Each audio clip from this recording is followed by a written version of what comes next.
अस्सलामुअलैकुम, मैं हूं रिमशा। मैं आप सबको अपने चैनल रियलिटी टॉपिक में वेलकम करती हूं। उम्मीद है कि आप सब लोग खैरियत से होंगे। मैं आपको आज की न्यूज़ से आगाह करती हूं।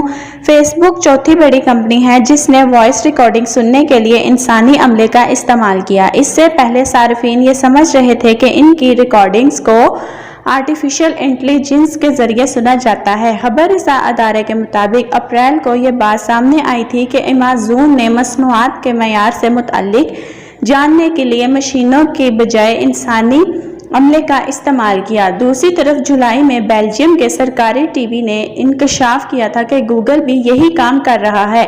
सरकारी टीवी आरटीक्यू गूगल के कॉन्ट्रैक्टर्स ने 1000 से ज़ायद वॉइस रिकॉर्डिंग्स लीक की थी।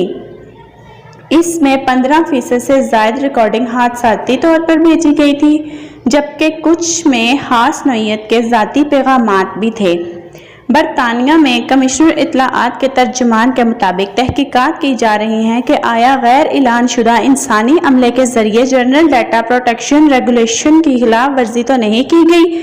ताहम ये पहली बार नहीं है कि फेसबुक पर कोई इल्ज़ाम लगा है। इससे कबल फेस ऐप नामी एप्लीकेशन की वजह से भी फेसबुक को मुकदमात का सामना करना पड़ा है, जबकि पहले सार्फिन का डाटा बेचने के इल्ज़ाम में भी फेसबुक $1 मिलियन का जुर्माना अदा कर चुका है। ये बात तय है कि सार्फिन की प्राइवेसी के हवाले से फेसबुक अब काबिल एतमाद नहीं रहा। कोई एक इल्ज़ाम हो तो बंदा तरदीद भी करने के काबिल रहता है। यहाँ तो एक के बाद एक इल्ज़ाम और फिर मुकदमा और फिर सजाएं फेसबुक का मुकद्दर बनती चली जा रही हैं। इसमें कोई शक नहीं कि फेसबुक दुनिया भर में इस्तेमाल होने वाला इंसानी रवाबित की साइंस में से आसान और बेहतर जरिया है, मगर अब जिस किस्म के इल्ज़ामात की जद में ये सोशल साइट आ चुकी है, इसका मुस्तकबिल महदूश नज़र आता है। इत्तलाआत के मुताबिक फेसबुक भी जासूसी वाले काम करने लग गया है। फेसबुक के तर्जुमान के मुताबिक गूगल की तरह हमने कई हफ्ते पहले सार्फिन की वॉइस रिकॉर्डिंग सुनने का अमल रोक दिया है।